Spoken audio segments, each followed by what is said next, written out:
The 2024 NFL draft class is stacked at the wide receiver position. It's very talented at the top end. We got a lot of guys in the middle who's going to be getting drafted in day 2 and early day 3. And then we're going to find some diamonds in the rough on the back end of the draft, even some UDFAs, because we're going to have talent up and down the board. One wide receiver that's very polarizing is Xavier Worthy of the Texas Longhorns. Dude has a lot of upside. He's got speed to burn, and he can create separation. We're going to forecast how he's going to look at for the NFL level and his Dynasty fantasy football value going forward. But before we do that, you need to click that subscribe button because we're covering this draft class every single day of this off season to get you ready for your Dynasty rookie drafts, to get you ready for the NFL draft, and much more. Click that button. Stop missing out. But we're going to go back to his high school days, take a look at that prospect profile, so we can just start off from the beginning. And you need to know more about Xavier Worthy anyways. He was a 4-star recruit by 24/7 Sports, ranked 13th in the class, 8 in the composite, 6'1", 160. So we got some length on him, smaller in the pants, but still, when you get here and look at his portfolio, he's a very sought-after prospect. Saw 22 offers. You get more than 20, that's a good bit. That's a lot. And just browsing who was after him, over here to the left, Alabama, Michigan, Auburn, Texas. Obviously, they signed him, but still, top-tier Power 5 schools. That's letting us know the market was hot for him, letting us know that early on in the process that he was a good prospect. That lets us know more than the star ratings. That lets us know more than the rankings. You look at those offers, you look at those schools, you see top-tier schools, you see a lot of offers, you know you're looking at a good player. On top of that, this dude can cook on the track. 10.55, 100 meters, runs a 4.3. That's top-tier speed. That's top-tier acceleration. You do not get that number without being a top-tier athlete, without being fast. This guy is fast. He melts faces. That's what that number says. You look at an entire draft class, one of the fastest guys there. I'm looking at the 2024 recruiting class, one of the fastest numbers in that class. Any recruiting class, that's one of the fastest numbers. That's Xavier Worthy. He's got speed to burn. We saw it on the field at Texas. If you need a gauge to measure that, right there it is. You're not running that number unless you're fast. I don't care if it's wind dated. I don't care if it's on a special track. I don't even care where it's at. I don't care if it's in Russia. You're fast if you hit that number. Looking at his college production, freshman season, we balled out 981 yards off 62 catches, 12 touchdowns. That's a very good freshman season at age 18. One of the few wide receivers in this class that broke out at age 18. The next season, we dipped a little bit in numbers, but still productive. 60 catches, 760 yards, and 2 touchdowns. 75 catches, over 1,000 yards, and 5 touchdowns this year. I say borderline good production. Very good. Not over the moon, but we are hitting our markers here in breakout age. We're also hitting our markers here on baseline counting stats because we did hit 1,000 yards. I would like to see a little bit higher, especially here in 2023, but it is what it is. Maybe catching 100 balls, 1,500 yards. If we saw that on the portfolio, I think a lot more people would be more excited about him.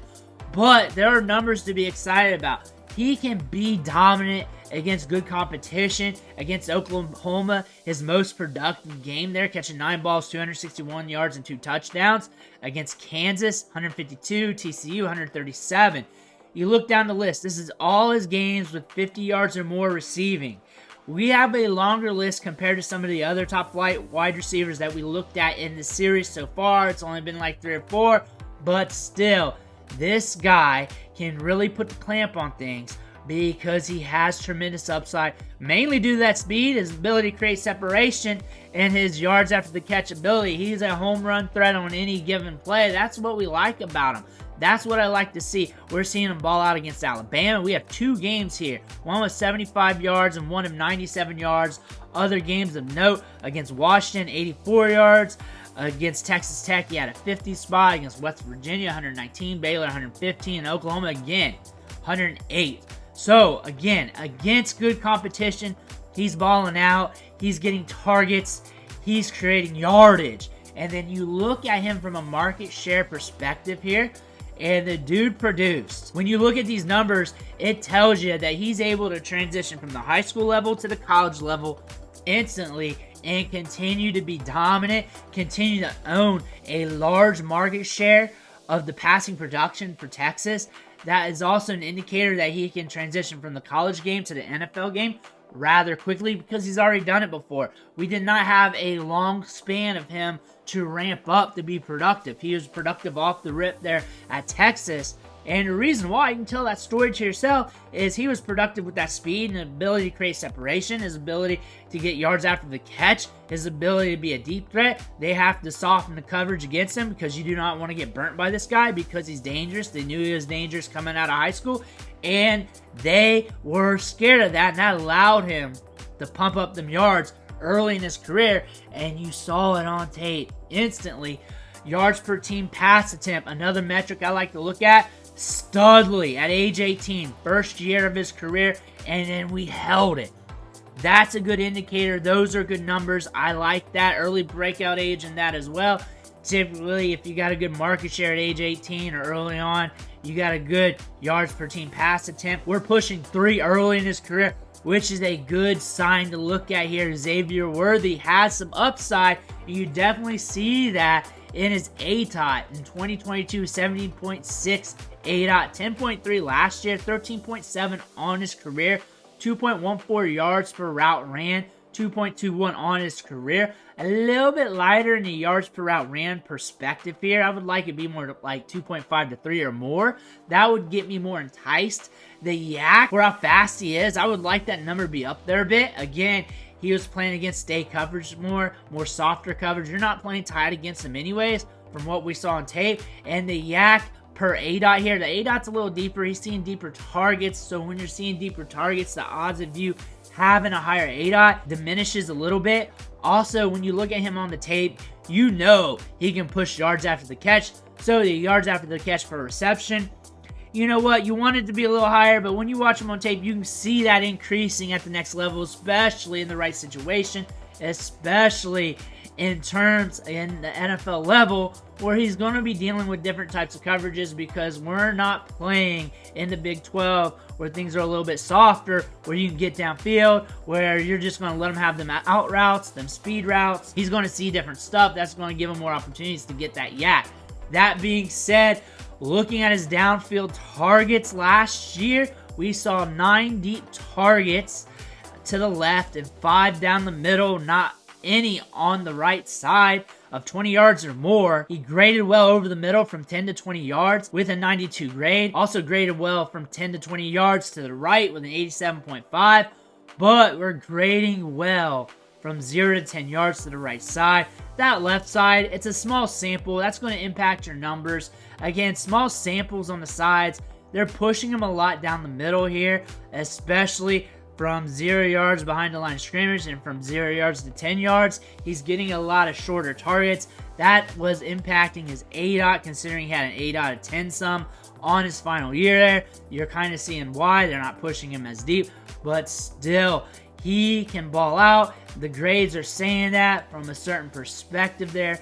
Not the greatest we've seen, but good grades nonetheless. And his strengths is speed.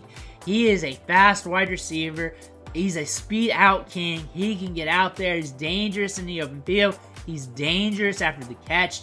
He is very assertive with his release package. He's very assertive getting in and out of his breaks. He creates separation because he's very sudden.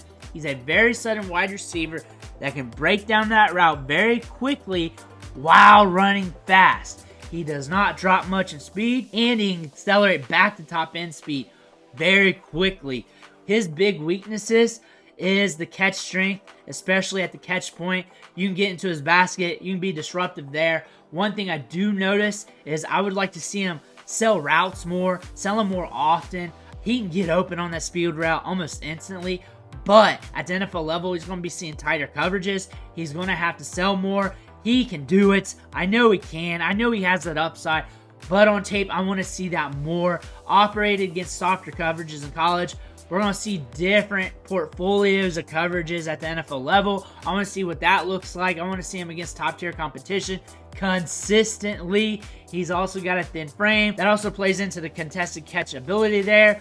But again, that's not really his game. His game is speed. Downfield, after the catch, creating separation, getting in there and getting out with that speed. That's his game. Selling his routes a little bit better, creating this much more separation, creating this much more time for that DB to get there is going to impact his upside immensely. That's going to help him to hit that upside. That's going to really help him transition to the NFL level a lot quicker. And I see a lot of upside in his game. And you're looking at the grade here from NFL.com from Lance Zierlein. They got him prospect graded at 6.12.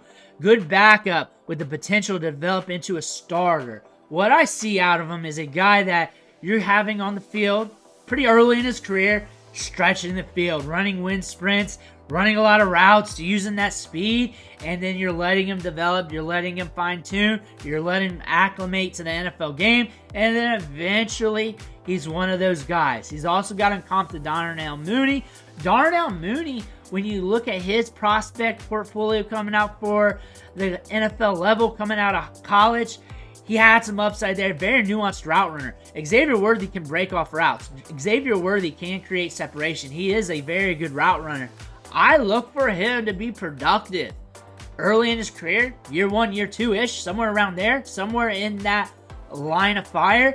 But I look for there to be a ramp-up period. But I look for him to see the field earlier in his career because you're getting that speed, and that creates a wrinkle in the offense that allows the team to do more. I tweeted out earlier today that he would be a good fit with the Cowboys. I just don't think the draft picks match well for them to be able to land him. But Worthy, on the opposite of a guy like CeeDee Lamb or another wide receiver 1, and him just stretching it, allowing that other wide receiver to work underneath or be able to do what they need to do while he's taking the top off the defense, seeing some deep targets every single game, could be a huge problem for the NFL. Xavier Worthy can be a huge problem too at the NFL level with the right quarterback, the right system, as he acclimates to the game. Seeing those deep targets, you got to account for that speed. Just like they did at the college level, they're going to have to do that at the NFL level, especially if you have wide receivers on the other side of them. You're going to have to account for that speed. He's going to be great for the NFL. We're going to have to see how quick he can transition for fantasy, but in the right system, the right scheme, the upside could be immense. We're talking about a wide receiver who broke out early in his career and who was productive off the rip. And we can tell a story about how he can be successful at the NFL level because he has the speed to get downfield. It's documented. It's top tier, top level speed. He can get in and out of his breaks quickly without a gear down while running that quick and create separation. I look for him to make an impact, at least for his NFL team, while having some upside. And we're watching the mock drafts here. We're watching the stock. Looks like the odds of him going in the first round is starting to depreciate, and him going in the middle part of the second round is more than likely. More likely going to be in the top tier of the second round, but that's what the mock draft market is saying right now. I look for him to kill the NFL Combine. I look for him to melt some faces. I look for him to increase his draft stock during the Combine. Everybody take note of that. Everybody want him, and then you're going to start seeing him mock to the Chiefs in the first round, left and right as that last pick, and everybody trying to say their mock draft is sexy because they got that 4-3 wide receiver with that yak upside going to the Chiefs, and we're going to see that happening a lot. I'm forecasting that. We're going to be seeing Xavier Worthy mocked in the back half of the first round after the NFL Combine a lot. I think he's got a lot of upside. I think he's going to be great for the NFL, and I think that could trickle into production for fantasy football. I look for him to hold second round to first round value in Dynasty rookie drafts, but that all depends on the draft capital. That all depends on the situation, because at the top of this draft, at the wide receiver position, from a macroeconomic standpoint, we got a lot of dudes, and we got to see where the dominoes fall. But look for him at the highest, mid to back half of the first, at the lowest, no further than the middle of the second round. Watch for him on draft day. Watch him at the Combine. Watch him melt your face. He ain't coming back. And let me know what you think about him. Make sure you hit that subscribe button on the way out. I want to thank you for watching. Catch you on the next video.